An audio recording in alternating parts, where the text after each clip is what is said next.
नमस्कार दोस्तों, स्वागत है आपका मेरे चैनल पे। दोस्तों, जैसा कि आप जानते हैं कि इंडोनेशिया इंडिया का एक मित्र देश है और दोनों देशों के बीच में बहुत ही अच्छे रिलेशन है। इवन दोस्तों, जितनी भी एशियान कंट्रीज हैं उन सभी के साथ में इंडिया के रिलेशन अच्छे हैं। लेकिन दोस्तों, एक समय ऐसा भी था जब इंडोनेशिया के साथ में हमारे रिलेशन ऐसे नहीं थे। ये बात है दोस्तों 1965 की, जब इंडिया और पाकिस्तान का युद्ध हो रहा था और उस समय इंडोनेशिया ने अपनी सबमरीन भेजने का फैसला किया था पाकिस्तान की मदद के लिए। आज इसी के ऊपर बात करेंगे। चलिए दोस्तों शुरू करते हैं। दोस्तों, अभी खबर आई थी कि इंडोनेशियन नेवी की एक डीजल इलेक्ट्रिक सबमरीन जिसका नाम KRI नंगाला है, ये खो गई है, यानी कि मिल नहीं रही है। तो इंडियन नेवी ने भी अपने डीप सबमर्ज्ड वेसल्स को अपनी टीम के साथ में इंडोनेशिया के करीब भेजा जहां पर ये हो सकती है, ताकि एक रेस्क्यू मिशन चलाया जाए और इसकी मदद की जा सके। लेकिन 24 अप्रैल को इंडोनेशियन नेवी ने यह अनाउंस किया कि उनकी सबमरीन की डेब्रिस मिल गई हैं और ये पूरी तरह से संक हो गई है और इसके ऊपर जो 53 मेंबर्स का क्रू था वे सभी डेड डिक्लेयर किए जा चुके हैं। तो दोस्तों, इसमें दो चीजें जानने योग्य हैं कि एक तो इंडिया ने इंडोनेशिया की मदद करने की कोशिश की, यानी दोनों के रिलेशन अच्छे हैं, और दूसरी बात आती है इंडोनेशिया की नेवी की सबमरीन पावर की। तो ये दोस्तों सबमरीन जो डूब गई है, ये उन 5 सबमरीन में से थी जो इंडोनेशियन नेवी ऑपरेट करती आ रही है 1981 से, जो इसे जर्मनी से मिली थी। और इसके अलावा अभी 3 और नई सबमरीन भी इसके लिए बनाई जा रही हैं, जिसे साउथ कोरिया की Daewoo ship building and marine engineering 2016 से बना रही है। अभी दोस्तों इंडोनेशियन नेवी बहुत ज्यादा वीक दिखाई दे रही है, लेकिन एक समय था जब इंडोनेशियन नेवी इस रीजन के अंदर बहुत ज्यादा पावरफुल हुआ करती थी। पूरे इंडियन ओशियन रीजन के अंदर इंडोनेशिया एक बड़ी सबमरीन पावर था। उस समय लीडरशिप की बात करें तो इसके पहले प्रेसिडेंट सुकर्नो थे, जिन्होंने इंडोनेशिया की एक स्ट्रॉन्ग नेवी बनाई थी और इसे सोवियत यूनियन से भी काफी ज्यादा मदद मिली थी। और दोस्तों, इंटरेस्टिंग बात यह है कि उनके पहले प्रेसिडेंट सुकर्नो का हमारे पूर्व प्रधानमंत्री जवाहरलाल नेहरू जी के साथ में भी एक अलग ही कनेक्शन था। और उस समय इंडोनेशिया के ऊपर डच का कॉलोनियल रूल था, तो वहां पर एक नेशनलिस्ट मूवमेंट चली सुकर्नो के अंडर में, और जवाहरलाल नेहरू जी ने उस समय इनकी काफी मदद की। और उस समय सोवियत यूनियन से इंडोनेशिया ने जो चीजें परचेज की, उनके अंदर ज्यादातर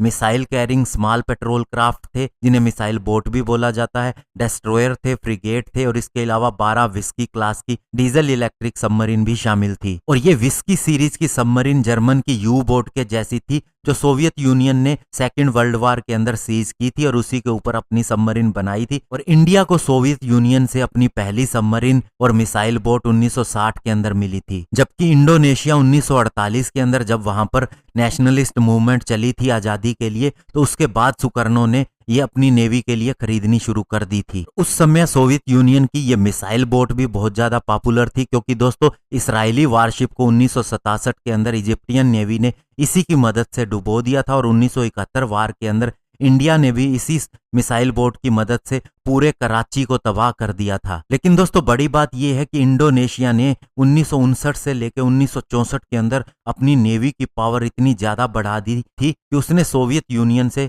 एक हैवी क्रूजर, 18 डेस्ट्रॉयर और फ्रिगेट, 12 सबमरीन, 67 कॉरवेट और motor torpedo boat, 12 missile boat, 21 minesweeper, 11 landing ship, 6 landing craft और 4 ट्रांसपोर्ट शिप और 4 ऑयलर खरीदे थे। तो आप समझ सकते हैं कि कितनी पावरफुल थी उस समय इंडोनेशियन नेवी। लेकिन दोस्तों, जैसे जैसे पावर बढ़ती है वैसे वैसे दिमाग भी खराब होने लग जाता है, और ऐसा ही इंडोनेशिया के साथ में भी हुआ, और वो इंडिया के निकोबार आइसलैंड चेन के ऊपर अपना दावा ठोकने लग गया। और जब इंडिया पाकिस्तान का 1965 के अंदर युद्ध हुआ, तो इंडोनेशिया ने ओपनली पाकिस्तान के लिए सपोर्ट करने का फैसला कर दिया, और साथ ही इससे पहले इसने निकोबार आइसलैंड के अंदर कई बार घुसपैठ करने की भी कोशिश की, और कई बार इनकी सबमरीन और इनके एयरक्राफ्ट अंडमान और निकोबार आइसलैंड के अंदर देखे भी गए। और जब इंडिया पाकिस्तान का युद्ध हुआ, तो पाकिस्तान के द्वारा मदद के लिए कहने पर इंडोनेशिया ने अपनी 2 सबमरीन और अपने 2 मिसाइल बोट को कराची भी भेज दिया। लेकिन ये बात और है, जब वे कराची पहुंचे